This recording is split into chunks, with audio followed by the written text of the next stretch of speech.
In 2023, I earned 7 pilot ratings in just 91 days, and during that period of time, I learned an incredible amount about how to train efficiently, and maybe more importantly, about how to avoid some of the biggest and most expensive mistakes. And so in today's video, I'm going to share with you the 15 gotchas that you need to avoid in your own flight training, and I'm going to divide them into 3 categories: things that slow you down, things that are going to cost you more money, and things that are going to put you in danger. If that sounds good, stick with me.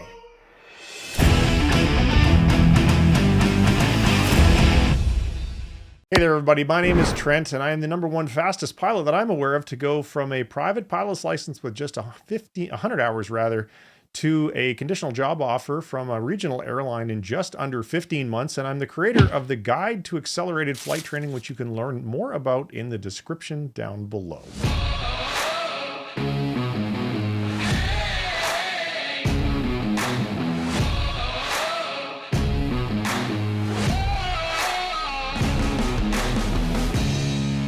All right, we're going to start this off on the section about things that are going to slow you down during your flight training. I've got 5 of them for you. And the first one is the type of school that you pick. There are 2 types of schools, Part 141 and Part 61. If you've seen my other videos, you've heard me talk about this.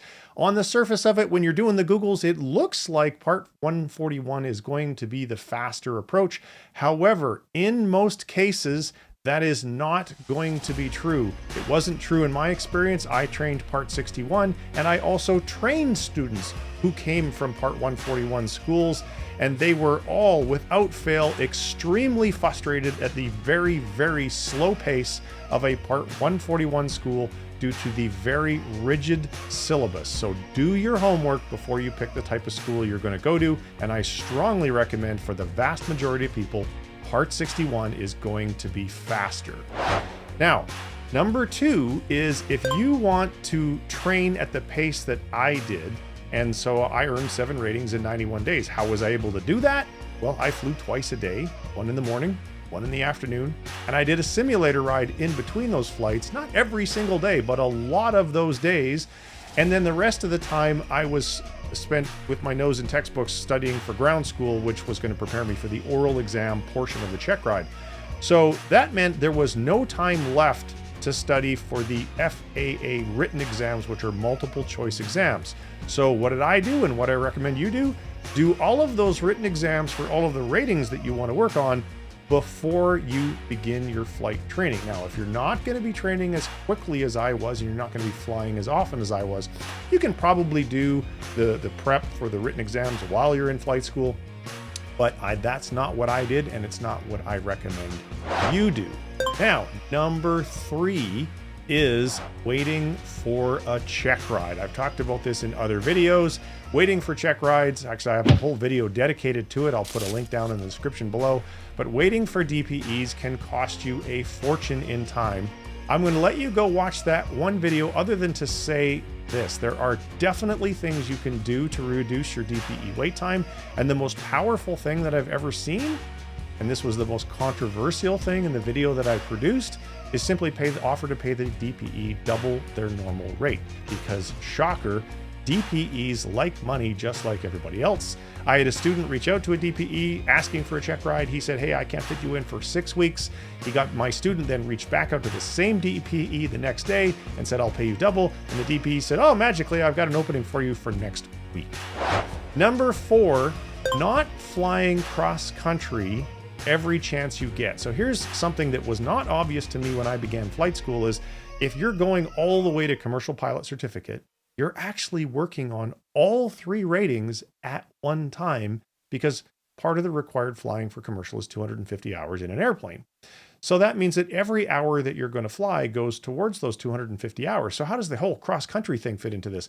Well, when you're working on your instrument rating, you need to have 50 hours of cross-country PIC. And I see a lot of private pilots. When I told my students about this, it was a surprise. I said, look, when you get to the point where you've now soloed for your private pilot certificate, but you don't have the certificate yet, every single hour that you fly after that should be cross-country, especially when you're solo, because solo is it's the only way to get PIC time when you don't have a private pilot certificate. So you can literally be chipping away at those 50 hours of cross-country solo time that you need for your instrument rating before you even have your private pilot certificate yet.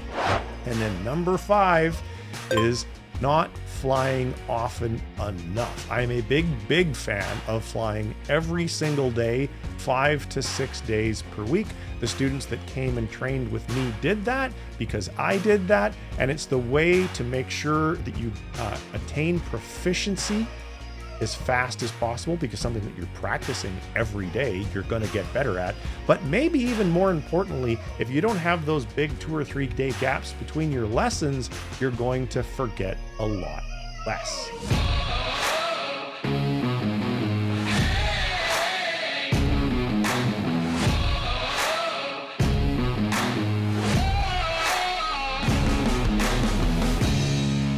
All right, now let's talk about the top 5 things that I think are going to cost you money that you definitely don't want to waste. Number 1 is going to a big box school. The big box schools charge premium prices for everything. For example, there's a very large school who shall remain nameless, but they have locations all around the United States. And their Zero to Hero program is about $120,000 plus check rides, plus textbook, plus. And it takes about 10 months, I believe, in their program. I did everything that they promised for under 50 grand. Now, keep in mind, I already had a private pilot's license. So if I didn't have that, probably 65,000, but that was including check rides and everything. So don't just go zooming over to those big box schools. Instead, give serious consideration to training either with an independent CFI or a local flight school or a flying club. Now, if you're looking for a CFI in your area that is Fly with Trent approved, make sure that you go to my website or send me a DM or something like that, because I am building a network of those folks that are going to be all around the country that will help you to get accelerated flight training at a much more affordable cost. Number 2 is not using or not being a safety pilot. So what's a safety pilot? When someone's working on their instrument rating, they got to fly around with the foggles on their head, and they need somebody sitting beside them as their safety pilot. And according to the regs, the safety pilot must be at least a private pilot who's qualified in the category and class of airplane. But when the person in the left seat or right seat, whoever's under the hood, they get to log PIC, and the safety pilot also gets to log PIC. And that means you guys can split the cost of the airplane rental, and that can go on to save you quite a bit of money. Number 3 is failing a check ride. If you fail a check ride, some DPEs charge you the full price to redo it. The kinder ones charge you a slightly lower price to redo it, but you're also probably going to waste time because you're going to go around and refly and practice stuff again that maybe you wouldn't have had to do if you didn't fail in the first place. So how do you avoid failing a check ride? Again, I have another video that goes into detail about how I think you should prepare for a check ride. And so I'm not going to spend, because this video would get really long if I spent time discussing all of that. So look for a link down in the description below, and you can go and watch that video. Number 4, rather, is paying an instructor for ground school. So this is what Part 141 schools force you to do. And I could not disagree more. Why on earth do you need to pay somebody to stand at the front of a classroom and read you a textbook when there are very good ground schools available like Gold Seal? Again, if you want to sign up for Gold Seal, there'll be a link down in the description. Now, am I saying that you should never do any ground school with an instructor? Not necessarily. What I'm saying is you should do the bulk of your studying with a very affordable, very economical online ground school. And then if you feel like in the days leading up to your oral exam, you might want to do a bit of practice oral exams with an instructor, then that would be a good use of your money. And then number 5, things that will cost you money, and it's a little bit of repeat of number 5 in the previous section, is not flying often enough, because then you forget stuff. You have to go do it again, and when you're doing it again, you're going to be wasting money that you don't want to waste.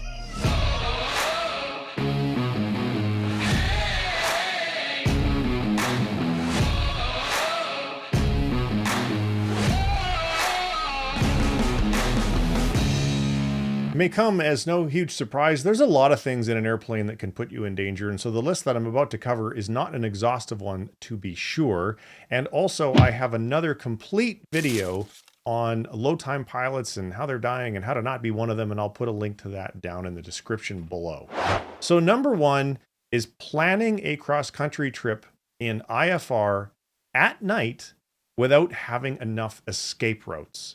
And this really could apply to IFR trips during the day as well. So what's an escape route? So let's say that an escape route is an airport along your path to your intended destination that you could land at on the way to the intended destination if something went wrong. That's an escape route. Or being in the clouds, but knowing that you have enough terrain clearance that you could drop down out of the clouds if you wanted to. That's another escape route.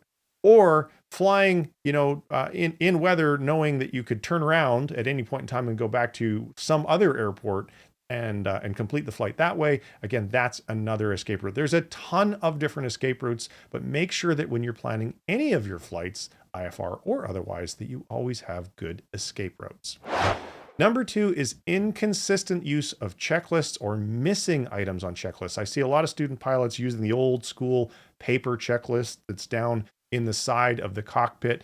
Not a fan of that at all. ForeFlight has the ability for you to have a checklist right in ForeFlight, which you can customize to your heart's content. And then as you're working your way through the checklist, you can literally touch the screen and put a check mark on each item so that chances of forgetting something essentially fall to very close to zero. Of course, if you don't use the checklist, then that's not going to do any good. So number two is inconsistent use of checklists. Make sure that you don't do that.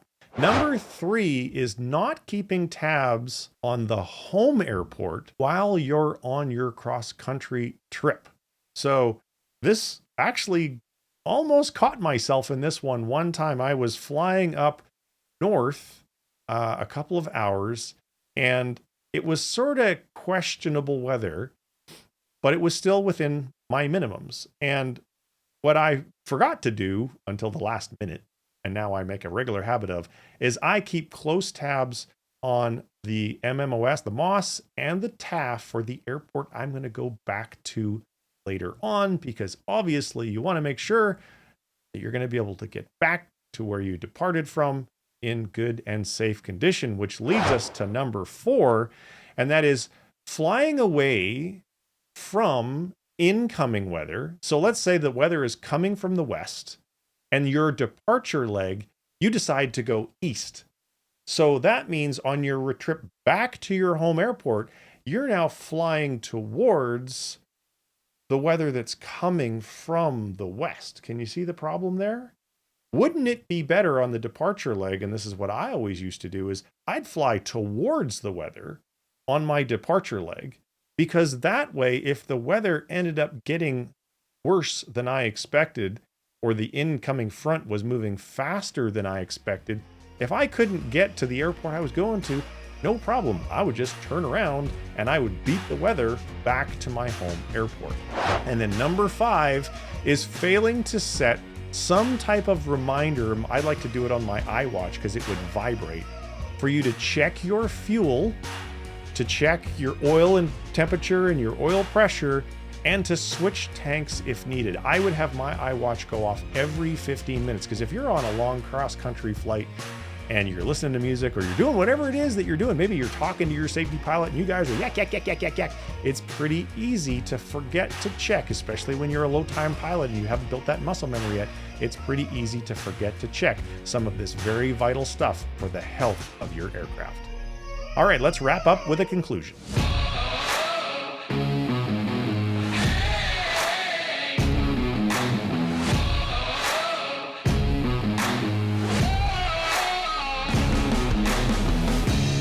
All right, thanks for sticking with me at the end. Here's a couple of extra resources and things for you to do if you would like to go a little further. So number one is, if you visit my website, flywithtrent.com, there is a free pro pilot cheat sheet available for you there. And if you're new to my channel, it will give you links to all of my most popular free training videos that may have been published a while back, and maybe you wouldn't find them if you're new to the channel. Actually, there'll be a link to the cheat sheet down in the description.